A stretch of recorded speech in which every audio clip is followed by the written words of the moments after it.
Everyone at the age of 18 is excited about leaving home and becoming an adult. They are going off to college, starting their own life, and looking for careers to help build the life they want. Though for me, every 18th birthday is the time I spend reminiscing on my past.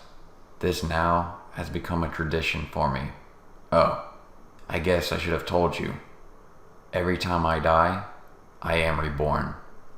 It's not in the sense of a new body with new memories that are made during that life.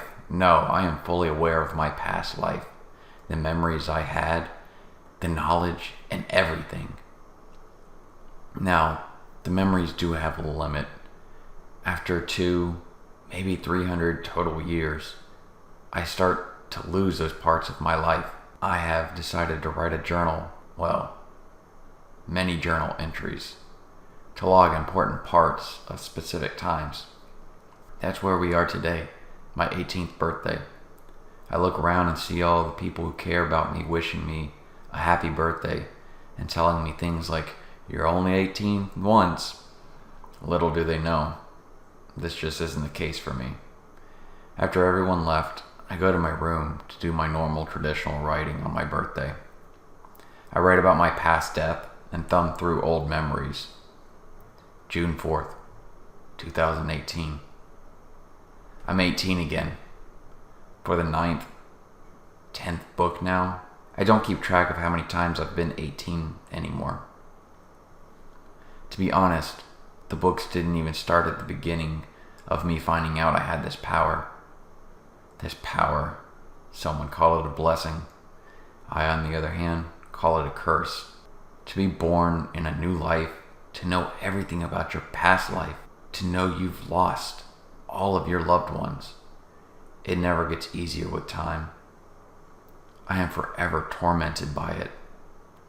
Though, that's why I started these books. I want to remember them for years and years, even after the memories in my head have gone. The first book I started was well over 4,000 years ago. I can't remember any of those memories besides the ones that are logged. Though I digress. Let me start this entry with my death from 18 years ago. I remember it clearly, as if it was just yesterday. There were people yelling outside my apartment complex. I went down to see what the issue was. I caught the tail end of it. All I remember was the man pulling out a pistol, and before I knew it, I was running. I must have ran my ass off. The Flash, he didn't have anything on me. Well, maybe he did. He wouldn't have been shot, but for a man without superhuman speed, I think I did pretty damn well. The ring of the blast echoed through the night. The man who shot me ran off. The guy I took a bullet for stood there and asked why anyone would give their life up for a stranger. With my dying breaths, I remember telling him not to worry about that and just that he'd take this second chance to better his life. I recently looked him up. He runs a business that is very popular and holds charity events. The events bring money in to help troubled teens build a better future for themselves.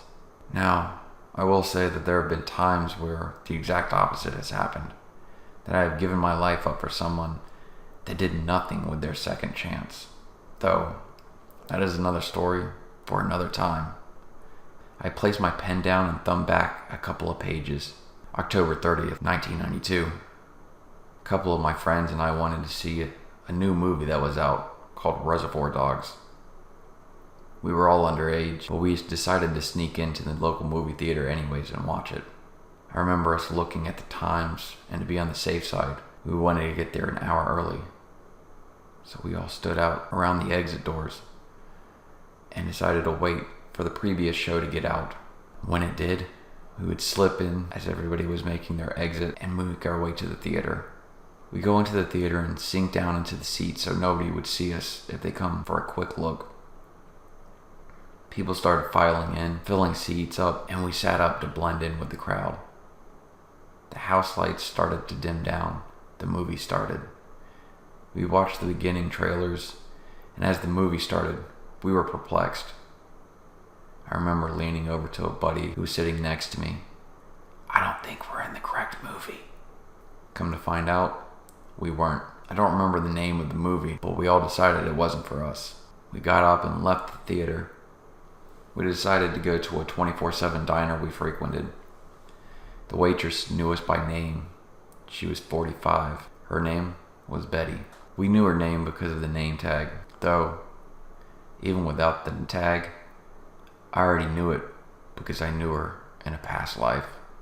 Though this entry isn't about her, as I wanted to share this memory of a couple of friends and me sneaking into the wrong movie. It was comical, and we had such a good night despite never seeing that movie. I thumbed back even further and stopped on another log. December 21st, 1954. It was close to the holidays. We all gathered at my parents' house to be together. My brother, sister, along with their family, they were all here. It's kind of a madhouse. Kids running around, playing. Adults gathered in the living room to catch up on each other's lives. After my brother and sister, along with their spouses, talked about everything going on in their lives, they turned to me and asked what I had planned for the next several years. I didn't know how to tell them. I didn't want to ruin the holidays. So I lied, told them I had a business opportunity planned, but that it would require me to be on the road majority of the year. I wouldn't be able to visit for holidays, and they'd rarely, if ever, see me. Everyone was happy for me, for my success, being able to have my own business. They said they'd always knew I'd do great things, though it wasn't the truth. I'd tell them before everyone left at the end of the holiday. I'd tell them I was dying of cancer. I only had 3 months. I close the book and think back to all the deaths that I've encountered in all my different lives. I've been shot, stabbed, hit by different vehicles, pushed off a building, once off of a cliff, died of several different cancers, hung, strangled, and so many other countless ways. Though I am still hopeful for my future. Well, my futures. I wonder what tomorrow will bring.